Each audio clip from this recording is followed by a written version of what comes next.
Let's talk about something that affects almost everyone at some point. Conflict. And specifically, a huge shift in how we're supposed to handle it. We're going to dive into a new rule in South Africa that's really challenging the idea that every fight has to end up in a courtroom. It's a change that, believe me, could have an impact way beyond its own borders. And you know what? Our timing couldn't be better. We're dropping this explainer smack in the middle of International Mediation Awareness Week 2025. I mean, it's a global event that's all about finding better ways to solve our disagreements. And this quote right here, it just nails the whole idea of the week. It's not about winning or losing. It's about getting people to move from that place of conflict to a place of understanding. It's a really simple but kind of profound idea, and it perfectly sets the stage for what we're about to get into. But that ideal of understanding, well, it often gets crushed by a pretty harsh reality. I think we can all relate to this quote. Anyone who's even been near a court case knows what it's like. The traditional system, man, it can be an absolutely exhausting and expensive grind. And this breaks down those pain points perfectly. First off, things just drag on forever, right? Months, sometimes years. Then there are the legal fees, which can be just crippling. The whole thing is set up to be a battle, which is incredibly stressful.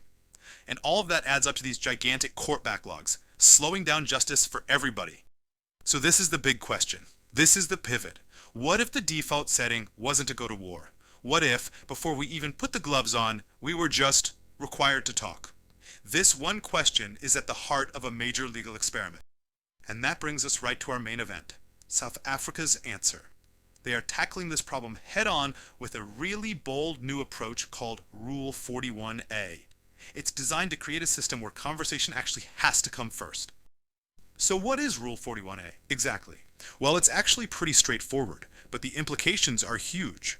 Before you can really get your case off the ground in the High Court, you have to file a special notice. And in that notice, you must officially state whether you're willing to try mediation to solve the problem first.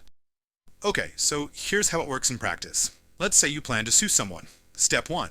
But before you do, step 2, you have to file this mandatory notice about trying mediation. And here's the kicker. Step 3, if you just ignore it, you don't get to just carry on. There are now actual consequences. And listen, this isn't just some theory. It is already happening. In the Gauteng High Court, for example, judges are throwing cases right off the court roll if people don't comply. The courts are sending a really loud and clear message. Mediation is not a suggestion anymore. Now that powerful message isn't just happening in inner vacuum. It's a huge sign that South Africa is joining a much bigger global conversation about what justice should look like. So let's zoom out for a second and see how this fits into that worldwide trend. You see, countries all over the world are grappling with the exact same problems: slow, expensive, and hostile justice systems. And a lot of them are coming to a very similar conclusion. Mediation has got to play a much bigger role. South Africa is basically joining a club of nations that are actively trying to fix this. This table gives us a great snapshot of what's going on. I mean, look at Italy. It's mandatory for things like banking and property disputes. In the UK, courts can pretty much force you to try it. Australia and Singapore have baked it right into their legal DNA. So the point is, the methods might be a little different, but the goal is exactly the same. Make justice more efficient and, more collaborative. But here's the thing. South Africa's specific model has a unique strength that could create this massive ripple effect across the world. Let's break down 3 key ways it could really influence how other countries do things.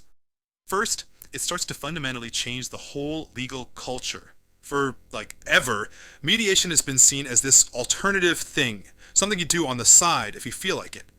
Rule 41A flips that script.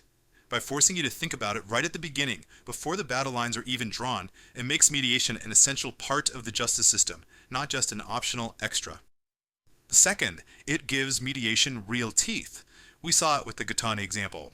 When judges are willing to drop the hammer and strike a case from the roll, that signals a huge shift. This is no longer just a box you tick on a form, it's a rule that demands respect, and it forces everyone to genuinely consider a mediated solution instead of just going through the motions. And third, and this might be the most important ripple of all, it dramatically improves access to justice for regular people. Let's be honest, traditional court battles are a luxury. The insane costs and the slow pace just price ordinary people and small businesses right out of the system. By creating a faster, cheaper path to a solution right at the start, this rule doesn't just make the system work better, it makes it fairer. It really does help to level the playing field. So, okay, when you put all of this together, what does it really mean for the future?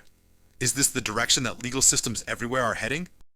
Well, of course, it's not a magic wand. There are some real challenges here. You have to make sure enforcement is consistent in all the courts. You've got to get lawyers and their clients to actually buy into the spirit of it, not just see it as a hurdle. And, this is a big one, you need a deep bench of highly skilled, professional mediators to make the whole thing work. But even with those challenges, the vision here is just so compelling. This quote really sums it all up. The whole point is to build a system that champions dialogue over conflict. It's a shift from that I win, you lose mentality to something more like, okay, how can we solve this together? And that leaves us with this final, really powerful question. South Africa's Rule 41A is a bold experiment, for sure, but it points toward a possible future for justice everywhere. A future where the first tool we reach for in a disagreement isn't a weapon for a fight, but a table for a conversation. Thanks for joining us.